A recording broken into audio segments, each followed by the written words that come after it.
ഇന്ന് നമ്മൾ സർവേ ചെയ്യാൻ എത്തിയിരിക്കുന്നത് ഇടുക്കി ജില്ലയിലെ അണക്കര വില്ലേജിലാണ്. തോമസ് ഏട്ടനുണ്ട്, നിഷാദുണ്ട്, മത്തായി സാറുണ്ട്. സാറ് റിട്ടയർഡ് തഹസിൽദാരാണ്. നല്ല ഭംഗിയുള്ള മനോഹരമായൊരു സ്ഥലമാണ് കേട്ടോ ഇന്ന് നമ്മൾ സർവേക്ക് എത്തിയിരിക്കുന്നത്.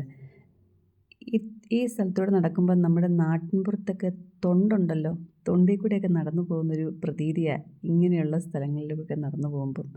നല്ല ഭംഗിയുള്ള സ്ഥലമാണ്. അപ്പുറം ഇപ്പുറയും മൊത്തം ഏലത്തോട്ടങ്ങളാണ്. ഫുൾ ഏരിയയാണിത്. ഫുൾ ഏലത്തോട്ടം മാത്രമേ ഉള്ളൂ ഈ പരിസരങ്ങളിൽ. അധികം വീടുകളൊക്കെ കുറവാണ്.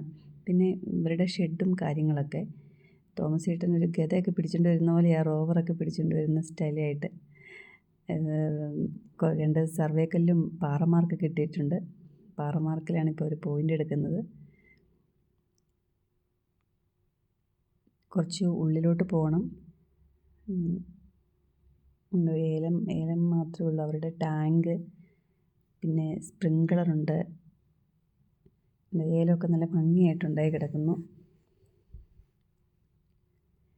കണ്ടോ, ഇവിടെ നമ്മുടെ ബോഡി, തേനി, തേവാരം അങ്ങനെയുള്ള സ്ഥലങ്ങളിൽ നിന്നൊക്കെ ആൾക്കാർ ഇഷ്ടം പോലെ നമ്മുടെ ഇവിടെ വന്ന് ഉടുമ്പൻചോല, അങ്ങനെ അണക്കര, ആനവിലാസം അങ്ങനെയുള്ള സ്ഥലത്തൊക്കെ ഇഷ്ടം പോലെ ആൾക്കാർ വന്ന് ഏലത്തോട്ടം മേടിച്ചിട്ടിട്ടുണ്ട്. കൂടുതലും തമിഴ്ക്കാരാണ് ഇവിടെ വന്ന് കൃഷി ചെയ്യുന്നത്. അവർ പാട്ടത്തിനെടുത്തും അല്ലാണ്ട് വിലയ്ക്ക് വാങ്ങിയും ഒക്കെയാണ് ഇവരിതിൽ കൃഷി ചെയ്യുന്നത്. ഒത്തിരി കഷ്ടപ്പെട്ടാണ് ഇവരിതെല്ലാം ഉണ്ടാക്കിയെടുക്കുന്നത് കേട്ടോ. നമ്മുടെ ബംഗാളികളൊക്കെ ഇഷ്ടം പോലെ പണിക്കാരുണ്ട് പറമ്പിലൊക്കെ. കണ്ടോ, നല്ല ഭംഗിയില്ലേ ഉണ്ടായി കിടക്കുന്നത് കാണാനായിട്ട്. ഇതിനിടയിൽ കൂടെയൊക്കെ നടക്കും. നല്ല രസമാണ് കേട്ടോ. ഒരു സർവേക്കല്ലും കൂടെ കിട്ടിയിട്ടുണ്ട്. അതിൻ്റെ സന്തോഷത്തില്ല തോമസ് ചേട്ടനാണ് ആ സർവേക്കല്ല് തപ്പിയെടുത്തത്. അപ്പം അതിൻ്റെ ഒരു സന്തോഷമാണ് കാണുന്നത്.